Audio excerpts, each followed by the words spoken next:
संबोधन के लिए सादर विनम्र आग्रह।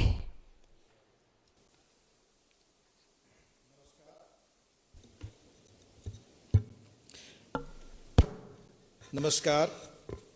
मेरा व्यक्तिगत आभार आप सभी के प्रति जन्मदिन की बधाई के लिए।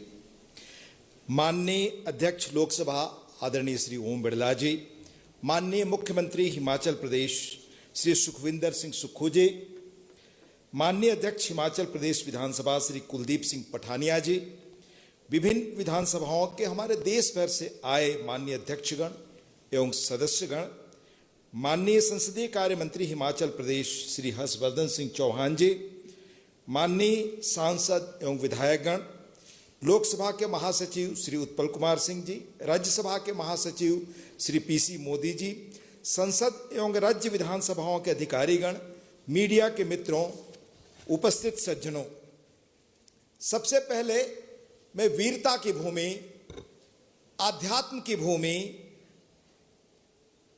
अद्भुत संस्कृति की धरती, समृद्ध इतिहास की मिट्टी हिमाचल में इस आयोजित कॉन्फ्रेंस के लिए माननीय हिमाचल प्रदेश विधानसभा के अध्यक्ष कुलदीप सिंह पठानिया जी को, मुख्यमंत्री जी को इतनी सुंदर व्यवस्था के लिए धन्यवाद देना चाहूँगा।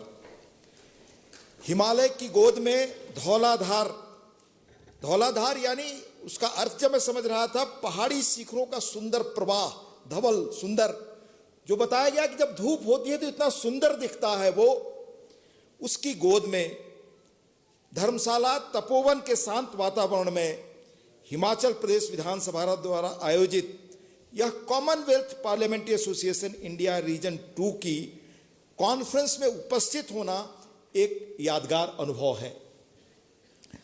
पुनः कहना चाहूंगा, धर्मशाला की इस प्राकृतिक सुंदर परिवेश में गर्मजोशी भरे आतिथ्य, मैं कल जब आया तब से देख रहा हूं किस तरह हमारे माननीय अध्यक्ष विधानसभा कुलदीप सिंह पठानिया जी हर मोमेंट एक एक चीज पर वॉच रख रहे हैं कि कैसे हमारा यह आयोजन बहुत सुंदर हो। तो उनका, माननीय मुख्यमंत्री श्री सुखविंदर सिंह सुक्खू जी का, जो 5.5 घंटे यात्रा करके हम सबके बीच आए, पुनः उनको धन्यवाद देना चाहूंगा। धर्मशाला, इसके नाम और जिस तरह की चीजों के लिए इसे हम जानते हैं, यह शांति, संवाद और लोकतांत्रिक मूल्यों की स्थापना का प्रतीक है। यही मूल्य सीपीए के लक्ष्यों के साथ भी जुड़े हैं। परंपरा और विकास के हार्मोनियस को एग्जिस्टेंस का यह सबसे श्रेष्ठ उदाहरण है। हिमाचल प्रदेश, यहाँ के शानदार लोग, उनकी समृद्ध विरासत, commitment to sustainability and sustainable growth सबको प्रेरित करती है। हिमाचल ने लोकतांत्रिक संस्थानों को मजबूत करने में सराहनीय काम किए हैं। मैं उल्लेख करना चाहूँगा, हिमाचल प्रदेश विधानसभा की पारदर्शिता, डिजिटल एसेस और पब्लिक इंगेजमेंट को बढ़ावा देने में इसका महत्वपूर्ण काम यह उल्लेखनीय है। देश की पहली हाईटेक पेपरलेस विधानसभा की स्थापना, विधायी कार्यवाही का डिजिटलीकरण, हाल ही में विधानसभा सत्रों की लाइव स्ट्रीमिंग की शुरुआत हिमाचल प्रदेश विधानसभा ने, ये सभी उल्लेखनीय पहलें की हैं। इसके लिए पुनः विधानसभा के अध्यक्ष को बधाई। सीपीए इंडिया रीजन के सभी रीजनल जोन्स ने रीजन स्पेसिफिक चैलेंजेज और अपॉर्चुनिटीज पर ध्यान केंद्रित करते हुए सीपीए के उद्देश्यों को आगे बढ़ाने में महत्वपूर्ण भूमिका निभाई है। ये जोनल कॉन्फ्रेंस महत्वपूर्ण मंच के रूप में काम करते हैं।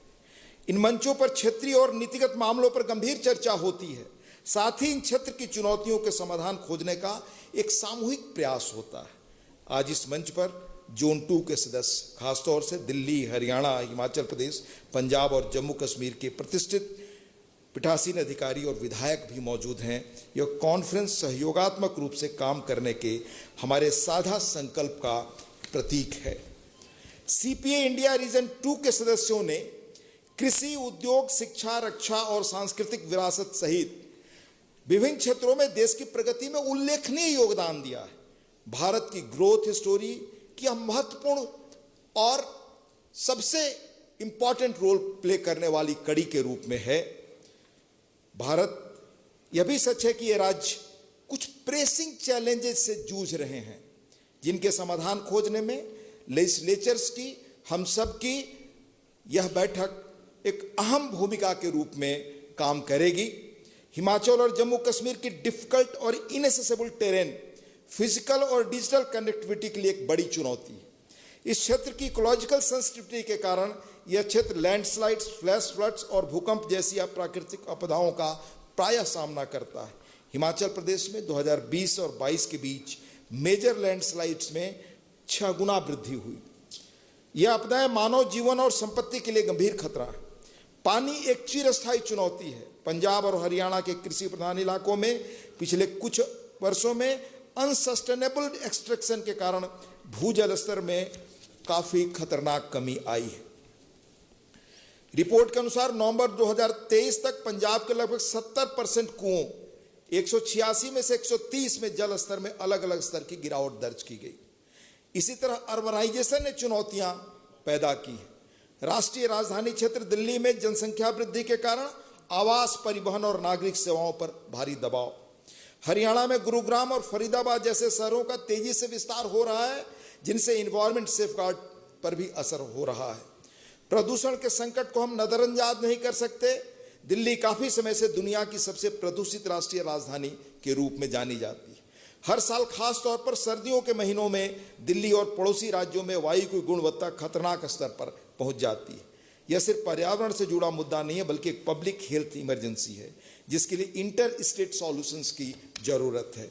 इन चुनौतियों से निपटने के लिए सरकार ने पिछले 1 दशक में, केंद्र सरकार ने खासतौर से जो उसकी भूमिका है उसमें टारगेटेड इनिशिएटिव्स के जरिए हाईवेज, मॉडर्नाइज्ड रेलवेज और रीजनल एयर कनेक्टिविटी में उल्लेखनीय काम किए हैं।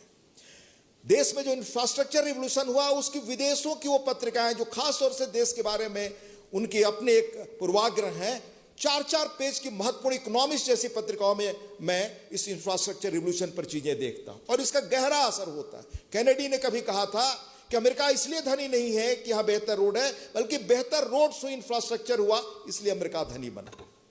मैं कहना चाहूंगा कि जल संरक्षण के लिए जल शक्ति अभियान, अटल भूजल योजना, शहरी नवीनीकरण के लिए स्मार्ट सिटी मिशन, अमृत और वायु गुणवत्ता प्रबंधन आयोग जैसे काम इन्वायरमेंटल रिजिलियंस और अर्बन ट्रांसफॉर्मेशन के लिए मजबूत प्रतिबद्धता की योजनाएं वो सामयिक कदम हैं। डिजिटल इंडिया कार्यक्रम और भारत नेट दूर दराज के क्षेत्रों तक पहुंच रहे हैं, शिक्षा और स्वास्थ्य सेवाओं को बेहतर व सर्वसुलभ बना रहे हैं। ये केवल फिजिकल या टेक्नोलॉजिकल अपग्रेड्स नहीं हैं, ये वाइटल सोशियो इकोनॉमिक लाइफलाइंस हैं जो कॉमर्स को मजबूत करती हैं, पर्यटन को बढ़ाती हैं, आजीविका का सृजन करती हैं और लोगों और समुदायों को जोड़ती हैं, करीब लाती हैं। देश के सामने आने वाली चुनौतियों पर काबू पाने के लिए बहुआयामी रणनीति की आवश्यकता है। इसमें एग्जीक्यूटिव और लेजिस्लेचर्स दोनों की महत्वपूर्ण संयुक्त भूमिका है। जनता के प्रतिनिधियों के सभा में विधायिका की जिम्मेदारी है कि वह जरूरत के हिसाब से कानून बनाए। दूसरा, मजबूत वित्तीय निगरानी रखे। तीसरा, सरकारी कार्यक्रमों के क्रियान्वयन की निगरानी करे। चौथा, ज्वलंत मुद्दों पर समृद्ध बहस और संवाद को बढ़ावा दे। डिजिटल दौर में इन चुनौतियों के समाधान के लिए ट्रेडिशनल गवर्नेंस मैकेनिज्म के परे एक आउट ऑफ बॉक्स अप्रोच, सोच और सॉल्यूशंस की जरूरत है।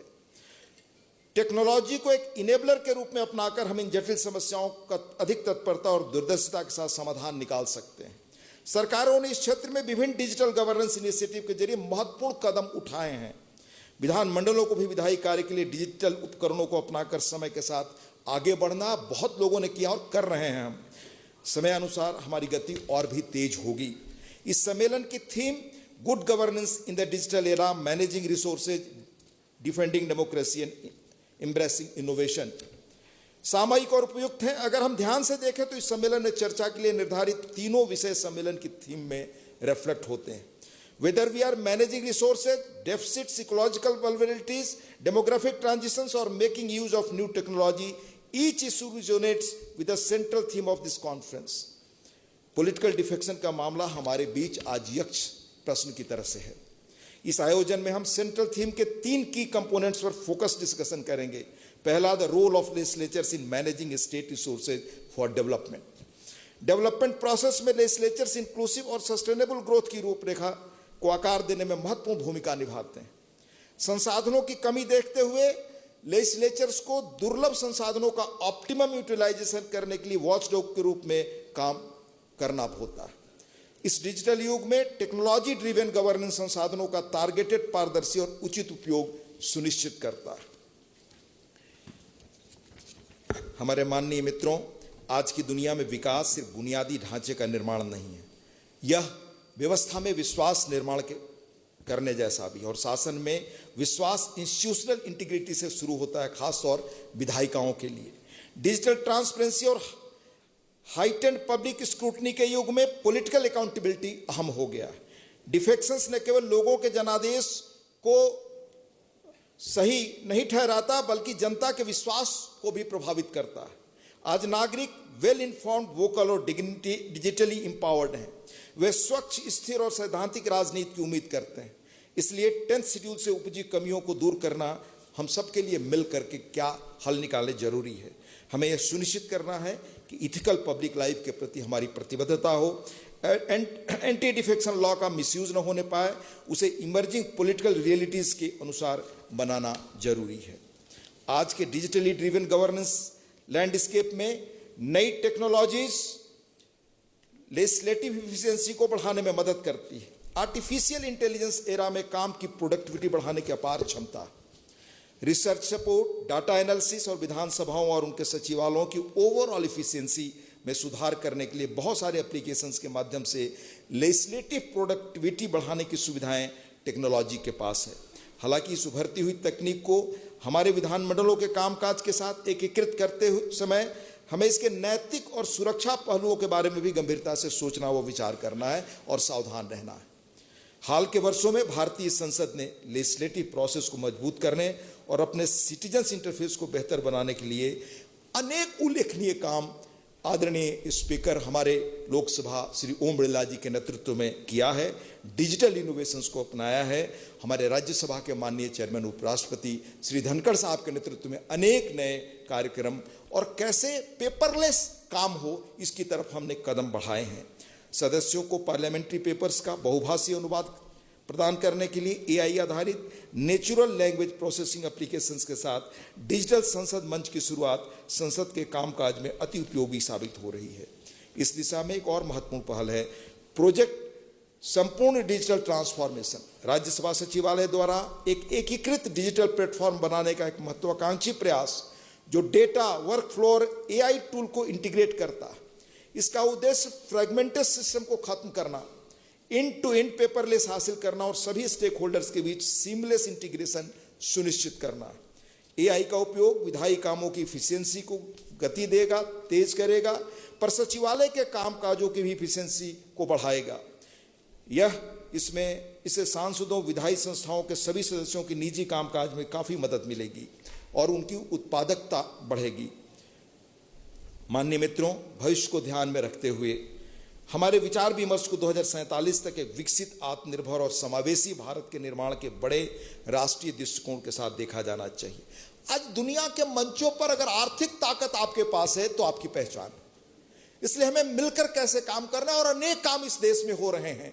कभी मैं अगले सत्र में आपको उन उदाहरणों को साथ बताऊंगा किस तरह के काम इस मुल्क में ट्रांसफॉर्मेशन के लिए बड़े हो रहे हैं और अपने अपने विचारों को अलग रहकर सभी दल मिलकर उन कामों को आगे बढ़ा रहे हैं माननीय प्रधानमंत्री के नेतृत्व में। उसके कुछ नजीर मैं आपके सामने रखूंगा। पर भविष्य को ध्यान में रखते हुए हमारे विचार विमर्श को 47 तक विकसित, आत्मनिर्भर, समावेशी भारत के निर्माण के बड़े राष्ट्रीय दृष्टिकोण के साथ देखा जाना चाहिए। यह दृष्टिकोण मजबूत लोकतांत्रिक संस्थानों, ठोस आर्थिक नीतियों और समावेशिता, नवाचार और स्थिरता के प्रति अटूट प्रतिबद्धता पर आधारित है। यह दृष्टिकोण सिर्फ एस्पिरेशनल नहीं है, यह ठोस लक्ष्यों पर आधारित है जिसे ह्यूमन डेवलपमेंट, इंस्टीट्यूशनल रिफॉर्म्स और इन्वायरमेंटल रिस्पॉन्सिबिलिटी में सम्यक इन्वेस्टमेंट द्वारा हासिल किया जा सकता है।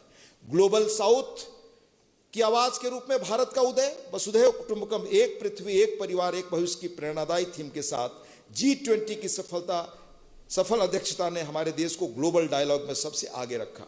हमने दिखाया है कि लोकतांत्रिक शासन, सहकारी संघवाद और समावेशी विकास दुनिया के लिए एक शक्तिशाली मॉडल के रूप में काम कर सकते हैं। हमें अब इस मोमेंटम को आगे बढ़ाना चाहिए। क्लाइमेट रिस्पॉन्सिबिलिटी, इकोनॉमिक इक्विटी और डिजिटल एम्पावरमेंट को नेशनल रीजनल गवर्नेंस को केंद्र में शामिल करना चाहिए।